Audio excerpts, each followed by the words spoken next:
को जय यीशु बच्चों।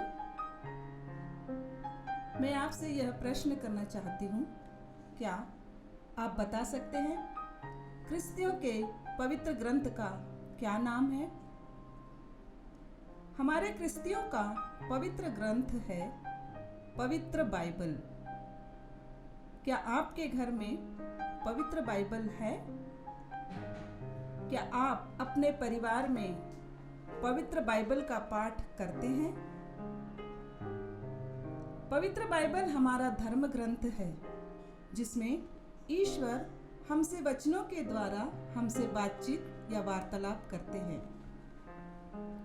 प्रकाशना ग्रंथ अध्याय 1 वचन 3 में लिखा है, धन्य है वह जो यह भविष्यवाणी पढ़कर सुनाता है, और धन्य है वे जो इसके शब्द सुनते हैं और इसमें लिखी हुई बातों का ध्यान रखते हैं, क्योंकि वह समय निकट आ गया है।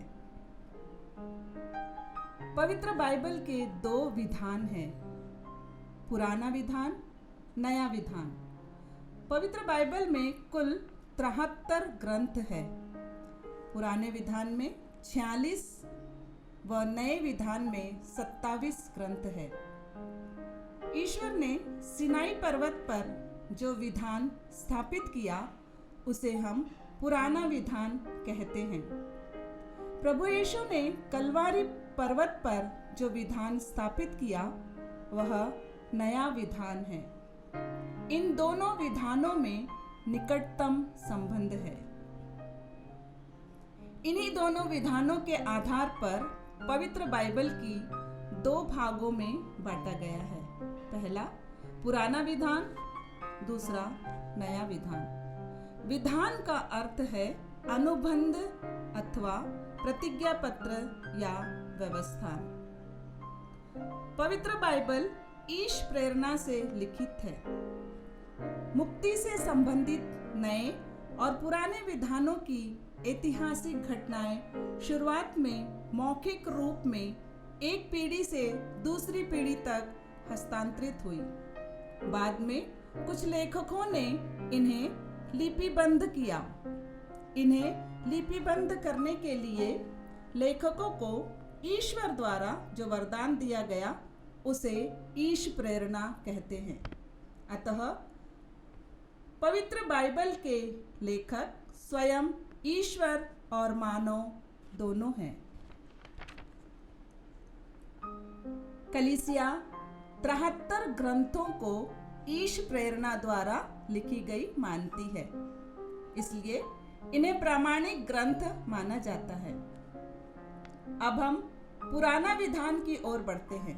पुराना विधान ईश्वर द्वारा उसकी चुनी हुई प्रजा इजरायलियों की मुक्ति का इतिहास है। वह नए विधान के आगमन की तैयारी का समय था। पुराने विधान को 4 भागों में विभाजित किया जा सकता है। पंच ग्रंथ अथवा तौरेत, ऐतिहासिक ग्रंथ, प्रज्ञा अर्थात उपदेशक तथा काव्यात्मक ग्रंथ, नबियों के ग्रंथ। पहला पंच ग्रंथ 5 है। पहला उत्पत्ति ग्रंथ, निर्गमन ग्रंथ, लेवी ग्रंथ, गणना ग्रंथ और विधि विवरण ग्रंथ।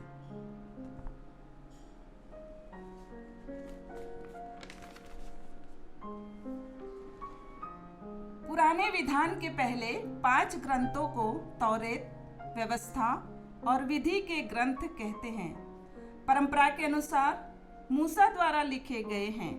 इनमें वे पवित्र नियम थे जिनका पालन दैनिक जीवन तथा पूजन विधियों में अनिवार्य था।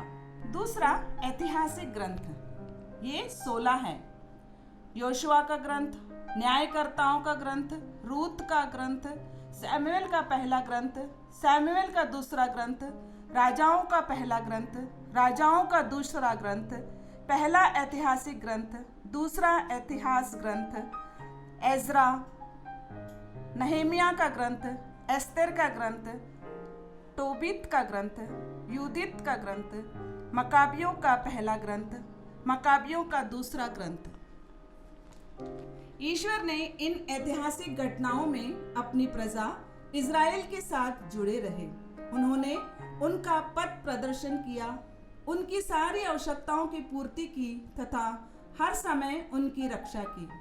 जिन ग्रंथों में इन ऐतिहासिक घटनाओं का विवरण है वे ऐतिहासिक ग्रंथ कहलाते हैं। तीसरा, उपदेशक तथा काव्यात्मक ग्रंथ 7 है। अय्यूब का ग्रंथ, स्तोत्र ग्रंथ, सूक्ति ग्रंथ, उपदेशक ग्रंथ, सुलेमान का सर्वश्रेष्ठ गीत, प्रज्ञा ग्रंथ और 7वां है प्रवक्ता ग्रंथ। इजरायलियों ने अपने जीवन के अनुभवों को नई साहित्यिक शैलियों में लिखा है। इस प्रकार की रचनाओं का संकलन प्रज्ञा अथवा उपदेशक तथा काव्यात्मक ग्रंथ कहलाता है। इन ग्रंथों में भावी पीढ़ी के लिए मार्गदर्शन एवं दैनिक जीवन हेतु नीति संबंधी शिक्षाएं हैं। नबियों के ग्रंथ 18 है। पहला इसायाह, यर्मियाह, शोक गीत, एजेकियल, दानियल, होशवा, योएल, आमोस, ओब्याह, योना, मिकाह, नहूम, हक्कूब, सफन्या, हग्गिया, जकरिया, मल्लाकी, बारूक। ईश्वर ने सृष्टि की रचना 6 दिनों में की थी और 7वें दिन उसने विश्राम किया। उस दिन इजरायली लोग विश्राम करते थे। उस दिन वे परदेशियों, अपने दासों और पशुओं को भी विश्राम देते थे। यह उत्पत्ति ग्रंथ अध्याय 2 वचन 2 से 3 में लिखा गया है। पुराने विधान में इजरायली लोग शनिवार को सप्ताह का 7वां अर्थात अंतिम दिन मानते थे। वे इसका समारोह साबत की तरह मनाते थे। साबत का अर्थ है विश्राम दिवस। प्रभु यीशु ने पुनरुत्थान के बाद प्रारंभिक कलीसिया ने रविवार को प्रभु दिन का माना और उसे विश्राम दिवस के रूप में मनाया।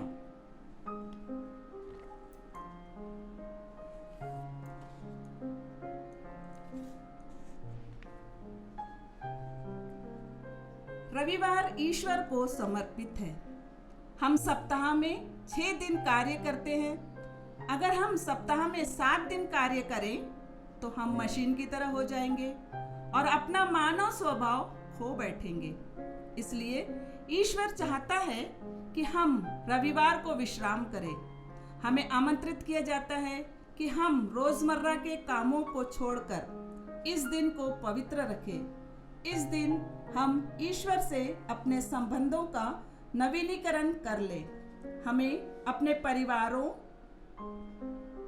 संबंधों को मजबूत करना चाहिए और खुश रहना चाहिए। जीवन में हम सबके साथ सहभागिता दर्शाएं। आने वाले सप्ताह में तल्लीनता से काम करने के लिए नई शक्ति हमें इसी दिवस के विश्राम से प्राप्त होती है।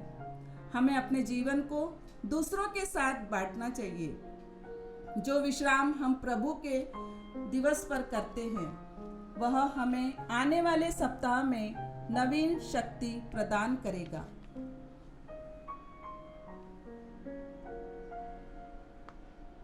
तो आइए, रविवार एक पवित्र दिवस है। हमें रविवार को पवित्र मिस्सा बलिदान में भाग लेना और पवित्र वचन पढ़ना चाहिए। ईश्वर पवित्र बाइबल के माध्यम से हमसे बातें करते हैं, इसलिए हम गहरे विश्वास और श्रद्धा भाव से प्रतिदिन बाइबल का पठन करें। धन्यवाद। जय यीशु।